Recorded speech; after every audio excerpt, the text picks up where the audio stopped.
Samsy, Samsy, Samsy. Story time with Trailbot. Hey guys, how's it going? The Island of Dr. Moreau, Part 12. All right, where are we going? Oh, right. All right. We're rolling down Colorado 145, heading south. We just outside of Rico somewhere, south of Rico, and we're heading towards Dolores. Dolores. And we're going to pass a little place called Priest Gulch. I don't think we go in there. We kind of take a look at some little boondocky spots, and you can see there's people all over the place here. It's a really popular area because it's super, super nice. A little busy. I don't know. All right. Now this story, the Island of Dr. Moreau. We're just barely kind of getting into this thing. The main guy, Prendick. Something like that. He's just really kind of coming to terms with that there's some really strange shit going on here. So anyway, they had fed him, and he kind of dozed off. He was kind of fell asleep, and he woke up. Somebody was creeping on him, and he was like, "Oh, what the hell?" So now he got a good look at the guy. The guy looked really weird. One of them barely had legs half the length of his body kind of thing, a big slobbery mouth kind of thing. And so we'll kind of leave it there. Long after he had disappeared, I remained sitting up and staring in the direction of his retreat. My drowsy tranquility had gone. I was startled by a noise behind me, and turning suddenly, saw the flapping white tail of a rabbit vanishing up the slope. I jumped to my feet. The apparition... No, I got it right the first time.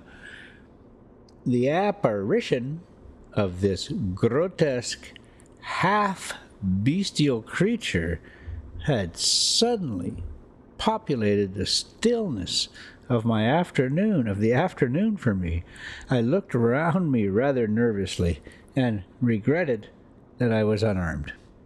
Then I thought that the man I had just seen had been clothed in bluish cloth, had not been naked as a savage would have been, and I tried to persuade myself from that fact that he was, after all, probably a peaceful character, that the dull ferocity of his countenance belied him. Let's take a peek. Oh, here's that little joint right there, and or one of them at least. There's a few little rental places along here, but there's not much. It's real beautiful, and every now and again during the pandemic time, oh boy, everything got sold. Just, there was stuff sitting there that was for sale for a few years kind of thing, and things would change hands, and you'd see it come and go kind of thing.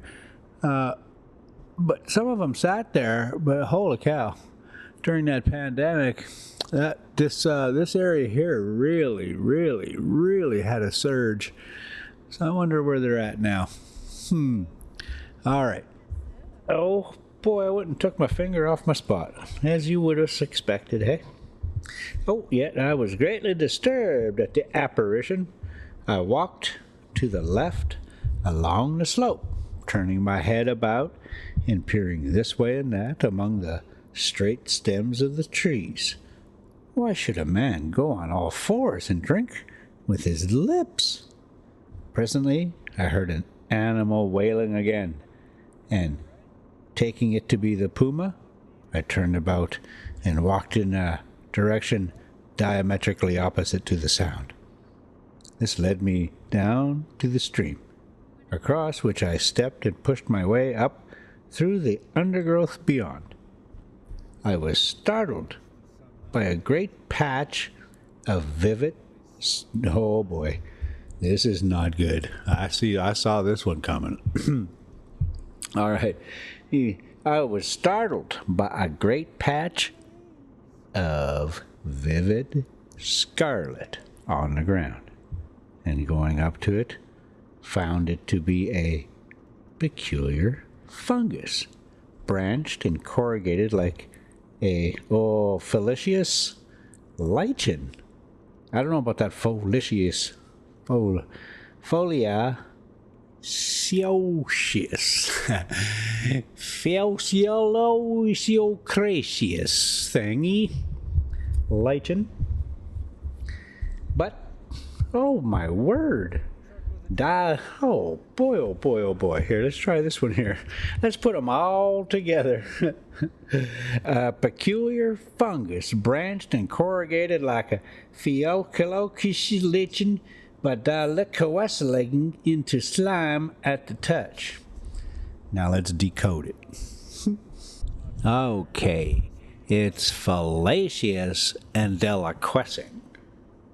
So, let's go back and see if we can fit the dang thing in there. Mr. Sawyer has left the building. Okay, branched, peculiar fungus, branched and correlated like a fallacious lichen, but deliquescing into slime at the touch. And then, in the shadow of some luxuriant ferns, I came upon an unpleasant thing, the dead body of a rabbit, covered with shining flies, but still warm, and with its head torn off. I stopped aghast at the sight of the scattered blood. Here and there was one visitor to the island disposed of. Here, hang on a second. Let me just peel that back again and take a look here. I stopped aghast at the sight of the scattered blood. Here, at least, was one visitor to the island disposed of. Here, at least, was one visitor to the island. Okay. There were no traces of other violence about it. It looked as though it had been suddenly snatched up and killed. And as I stared at the furry little furry body, came the difficulty of how the thing had been done. A vague dread that had been in my mind since I had seen the inhuman face of the man at the stream grew distincter as I stood there. I began to realize the hardihood of my expedition among these unknown people. The thicket about me became altered to my imagination. Every shadow became something more than a shadow, became an ambush. Every rustle became a threat. Invisible things seemed watching me. I resolved to go back to the enclosure on the beach. I suddenly turned away and thrust myself violently, possibly even frantically, through the bushes, anxious to get clear space about me again. I stopped just in time to prevent myself from emerging upon an open space. It was kind of a glade in the forest, made by a fall. Seedlings were already starting up to struggle for the vacant space, and beyond the dense growth of stems and twining vines and splashes of fungus and flowers closed in again. Before me, squatting together upon the fungoid ruins of a huge fallen tree, and still unaware of my approach, were 3 grotesque human figures. Ew, grotesque human figures. They're the worst. Let's take a peek and see where we're at here. Oh yeah, we closing in on it, guys. All right, so we're just going to end it right there. Thanks so much for coming along. Sam C. And we'll leave you with just a few seconds of big old Rosie. And we'll see you later.